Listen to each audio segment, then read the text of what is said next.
Humanoid robots, giant mechs, otherworldly structures and locations. These are the staples of my universe, and at its center is the planet of Aegis. Today we'll travel from the border of the Balami and Ekra territories to the central region of Chikara. I attempted something entirely different with this build, and I can't wait to share the concept, construction, and original short story that ties this build to the rest of my world. And yeah, we'll be taking this baby for a ride at the end. This is Gamey Builds, and welcome to Beyond the Blight.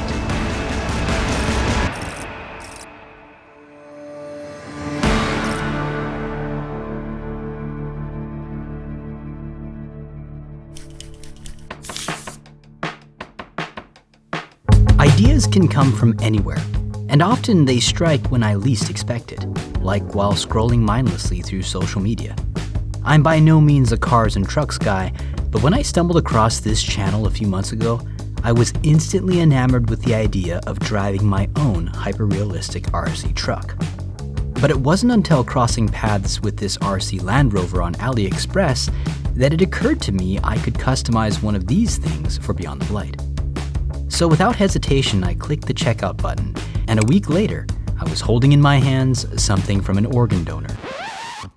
Just kidding, this was how they shipped my 4x4 Land Rover, but I didn't mind the questionable packaging because the contents were awesome. I was not expecting fully functioning lamps, blinkers, and just how much fun it was to drive. But to transform this from a pristine toy vehicle into something out of my grimy, rust-bitten world, I had my work cut out for me. The most terrifying part of this process was handling the electronics. A single loose connection or snapped wire could turn a potentially cool custom RC truck into just another stationary diorama, so I was as delicate as possible. Unfortunately though, in order to remove the body of the truck from the chassis, I had to snip these cables, and I was really not looking forward to soldering them back together later on. Once all the pieces were disassembled, it was time to get sketching. If this is your first time watching one of my videos, welcome. This project is part of an extensive multi-year world-building endeavor with unique cultures, dozens of locations and characters, robots, which I call automecha, and even an original language. While there are many interwoven story threads, most of them center around the Blight, an invasive fungal growth of unknown origin. The truck that I'm sketching here was to be a patrol vehicle assigned to one of the most densely infected areas, the swampy, forested region of Chikara. Longtime viewers of this channel will recognize Chikara from my Floodwalker build. In conceptualizing this vehicle, I wanted to maintain the rugged, boxy look of the original truck while shedding the recognizable Land Rover aesthetic as much as possible. I decided to heighten the cab area, bring the cockpit further forward, and add bold angular shapes that would hopefully help further disguise the base model. I also wanted plenty of cool cases and compartments to suggest as much utility as possible. I floundered a bit here with the color scheme, opting for a somewhat bland beige with orange and brown accents, and dark gray for most of the railings and handholds. But I knew right away that I wanted something a lot more eye-catching for the final scheme, and that could wait. For now, it was time to get building.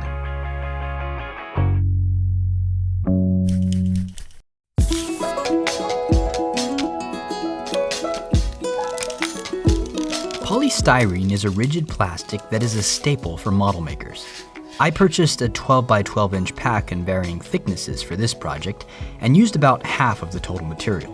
Because this stuff isn't exactly cheap though, I made all of my rough templates using 1mm chipboard, which you can buy in packs of 50 sheets for about $20. Obviously, there are more precise ways to make very exact templates, being meticulous with the measuring and math, blah blah blah, but I much prefer this run-and-gun style of building. As each section was cut and pieced in, I held them together with painter's tape. Again, this is a very non-precise method for scratch building, and I'm sure it'll trigger the OCD of at least a few of my viewers, but I find that for me, it's quick, it's easy, and it gets the job done.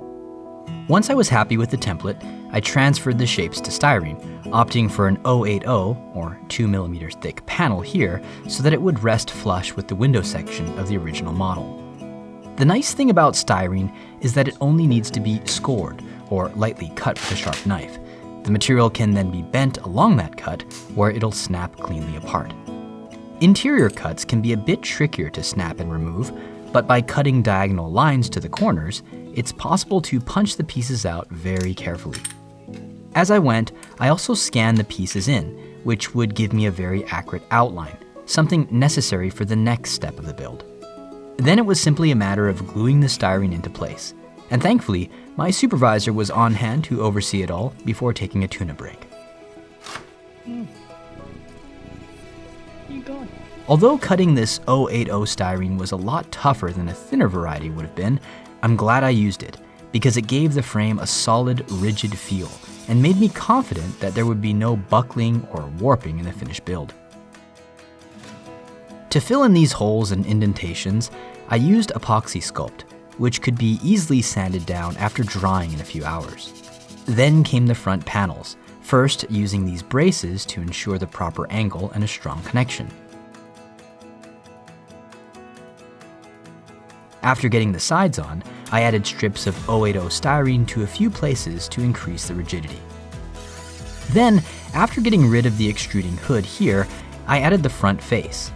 For a seamless edge, I squeezed on some epoxy sculpt. Last came these 5mm square styrene tubes, which would allow me to create a removable roof panel.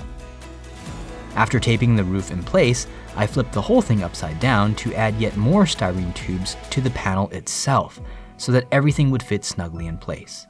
I then cut and glued the remainder of the roof panels.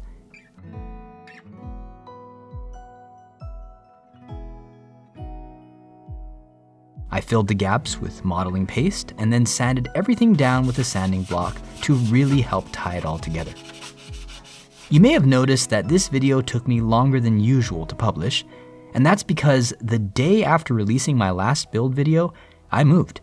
Aside from packing up all my supplies, Gamey Builds merchandise, and furniture, I also took the opportunity to sand and refinish my workbench, which you may realize looks brand spanking new after a few coats of stain and polyurethane. Also brand new to my workspace is this electric standing desk from FlexiSpot. I've had my eyes on standing desks for years now, so when FlexiSpot reached out to me to try out their EG8 model, I accepted. I purchased many pieces of furniture online over the years, so I'm no stranger to following manuals and assembling complex pieces myself, but this was by far the easiest piece of furniture I've ever put together. It took only a handful of bolts and a few minutes to get it installed, and I was able to get it together and upright on my own. Equipped with handy USB charging ports, the control panel seen here allowed me to pre-program 4 different height settings, and I've gotten even more use out of this feature than I had expected, often switching from standing height as I'm working on a project to sitting height as I work at the computer. The glass top gives it a solid, classy look, and I expect to get many years of use out of this desk. You can check out FlexiSpot's EG8 desk for a nice discount at the link below.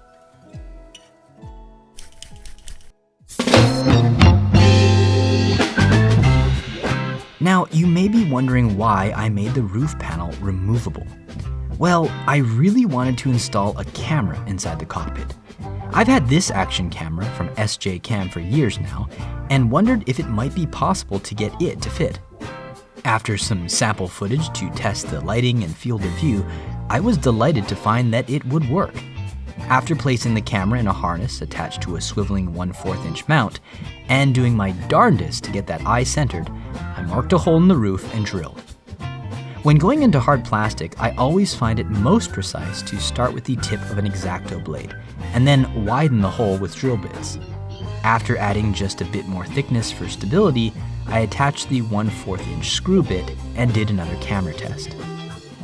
The luggage rack from the original RC Land Rover also needed some alterations, as the new roof had a much smaller footprint. To achieve this, I marked out a cross-section with some masking tape, then carefully cut along one side of the tape with a jeweler's saw. The reason I didn't do this with a Dremel or other power tool is that those tend to melt or chew up a lot of plastic, leading to a less precise cut, and this had to be close to perfect for an even fit. With the middle chunk removed, I simply had to reattach the 2 ends of the rack. I used heat shrink tubing for the center bars, which I'd accidentally cut a bit too short, but superglued all the other joints, filing it down after the glue dried for a clean weld. Lastly, I marked out some holes in the roof of the cabin and drilled. Satisfied with this snug fit, I moved on to detailing, using this sheet of 060 styrene to make thin, evenly spaced strips. Once glued down, I sanded down the edges for a more aerodynamic effect. More strips were added to the removable roof panel to match the rest of the roof, and in places like the undersides of the windows to continue the geometry of the original truck. Finally, to create the glass windows, I used this pastry packaging from Costco. I wanted a lot of overlap here, so I wasn't too exact with the shapes. There was a lot of trial and error to get these things to stick to the sides, and eventually they fell off, only after carefully taping everything together so that I could spray paint the interior black. It's always annoying when work is rendered useless by this kind of mistake, but it's part of the process.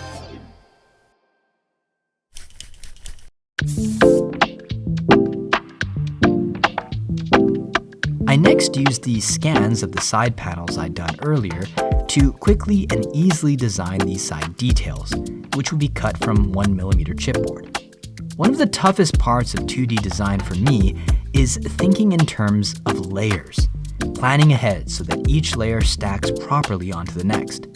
That said, there was a lot of experimentation to get this all working properly, and I even went back to redesign and recut some panels to add these utility cabinets, which I thought were a cool little detail. And of course, everything was double coated in Mod Podge so that it could be painted later.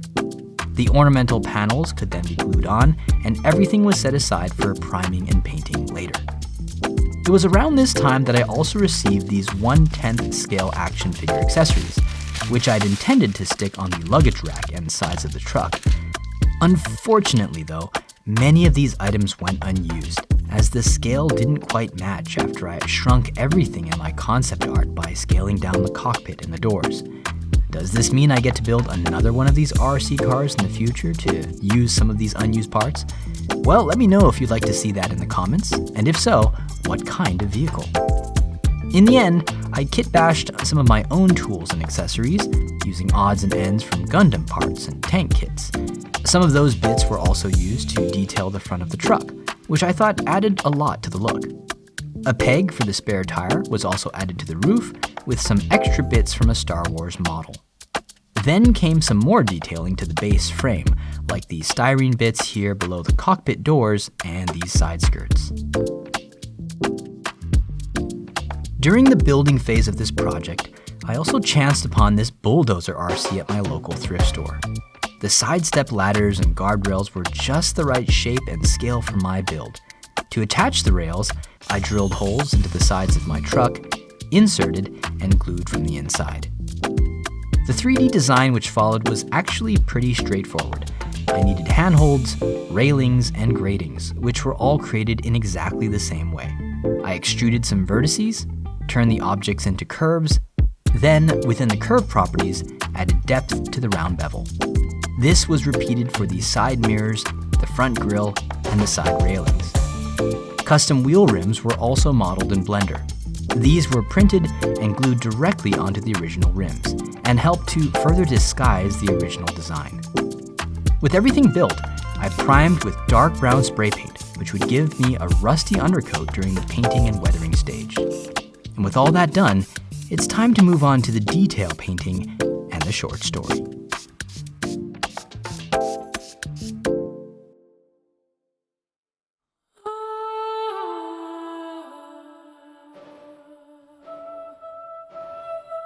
From the moment Mikla had laid eyes on the spot, he knew it was where he'd kill her.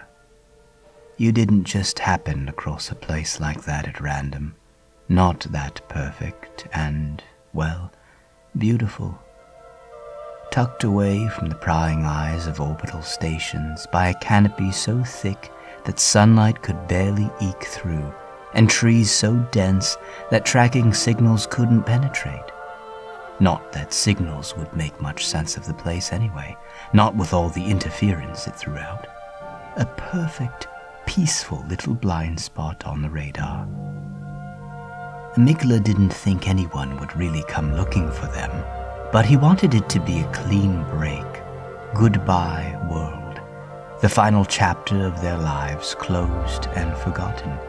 He felt a satisfied smile expand to the corners of his thin, straight lips, like a ripple in a still pool. He tried to hide it from her, but she saw. She always saw. "I'll interpret that expression as a highly anticipated shift in your mood, Commander," Evie said. "Yeah, sure," Mikla replied, wincing at the way his voice always wavered when he spoke to her. He felt his hands go clammy on the steering controls of the patrol truck as it smeared a path through the mud. The vehicle lurched forward, and Mikla felt Evie's body tug against their harness. She stretched a hand out and lightly touched his arm, and Mikla felt that old, bitter electricity radiate from the point of contact. "Don't do that," Mikla muttered, absently downshifting as he maneuvered the truck up and out of a mud bank. Evie withdrew her hand, chilled by the ice in Mikla's voice. "You're angry with me," she said. "Don't be foolish. I've got no reason to be angry." "But you are, Mikla. You know I monitor all of the diagnostics from the suit you're wearing. You're terribly upset. Your pulse alone suggests—" "Don't!"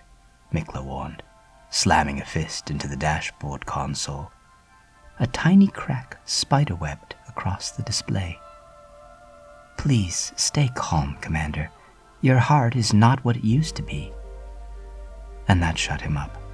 Because she was right, always right, and always there for him. Almost 3 decades on this same uneventful patrol route, occasionally scooping up lost scientists or snatching fugitives in the sweaty armpits of Aegis. Just Mikla and Evie and their patrol truck on Route 372. 30 scalding years. He'd hardly been more than a boy when they first met, and now he was old, hair gray and wiry, teeth chipped and yellow, and his heart, that was way past warranty, and they both knew it. Mikla was the final generation from a test tube gene pool that had been specifically modified for shortened lifespan, forever destined to be royal house servants and orbital serfs, diminutive in stature and just intelligent enough to perform most tasks. But when their house had fractured, Mikla's kind had fallen through the cracks and stumbled upon freedom. Only, it wasn't really freedom when your body was on an irreversible countdown, when your biological clock ticked twice for everyone else's talk. Life was a kind of prison stuck on fast forward. At his age, every day was borrowed time. "What'll you do when I'm gone and it's just you out here?" Mikla asked. "I didn't intend to remind you of your mortality, if that's what you're thinking of." "But you did. So let's talk about it. What will you do?" "I suppose I'll be assigned to another patrol route, or perhaps another commander will take your place and I'll maintain this post." "But will you miss me?" There was a long pause, and then Evie sighed. It was the sound of a mother treading old ground with a petulant child. "This conversation makes me uncomfortable." "So you're okay talking about my death, but not about your feelings?" "Death is inevitable, and a perfectly normal subject for conversation. My feelings, which I must remind you do not exist, are not." "That's just what they tell everyone, Evie. But I know you better.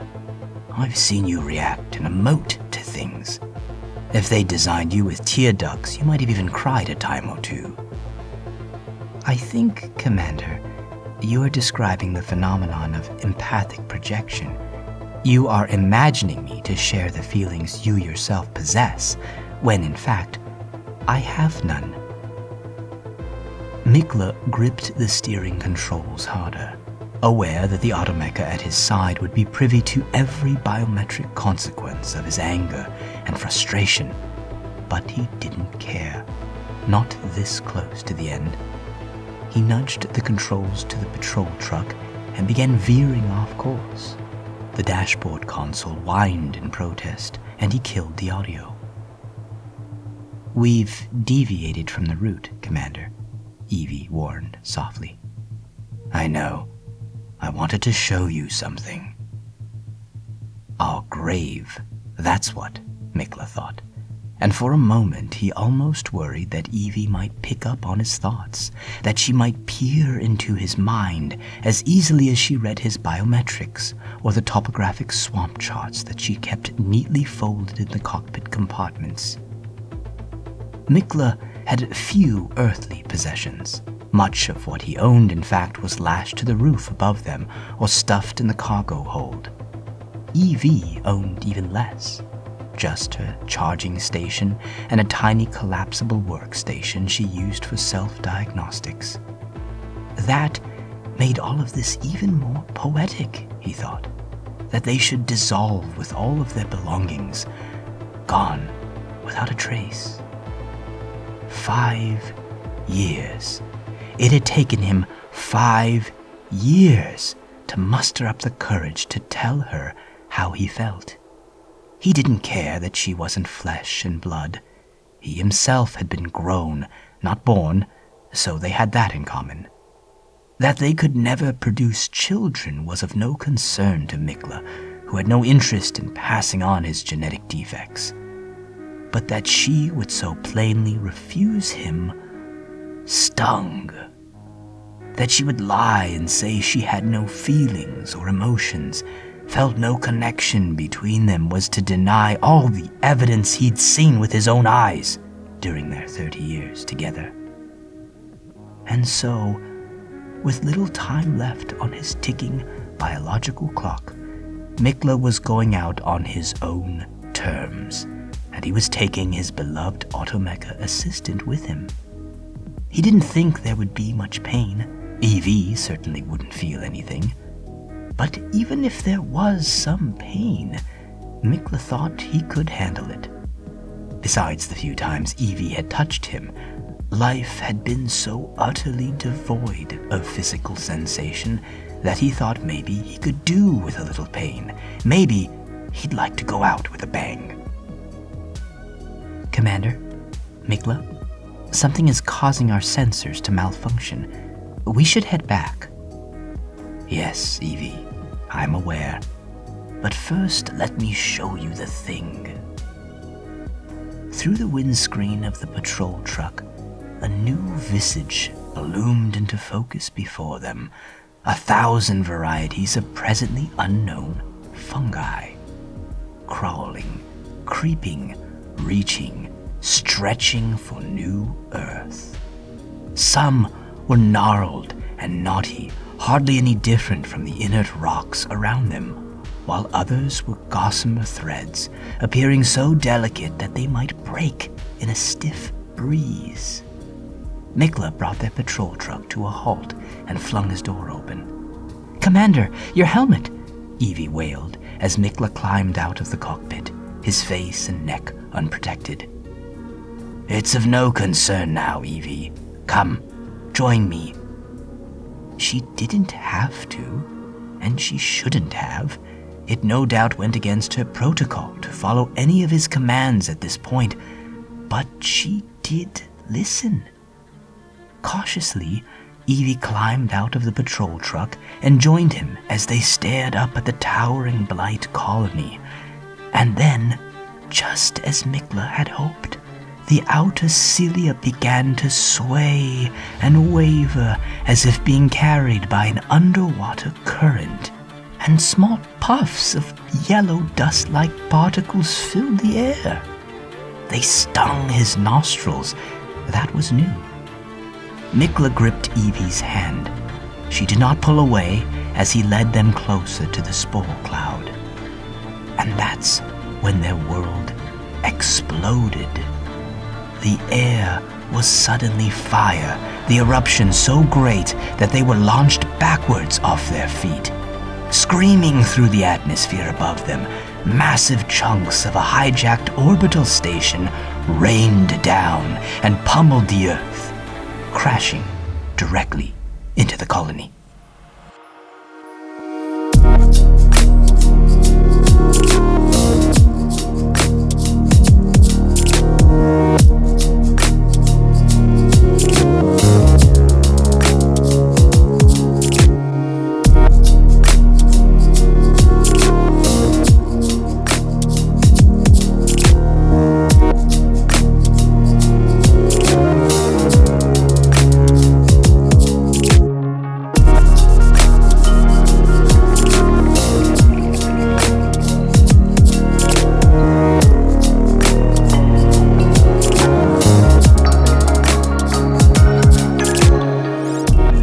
Thank you all so much for watching.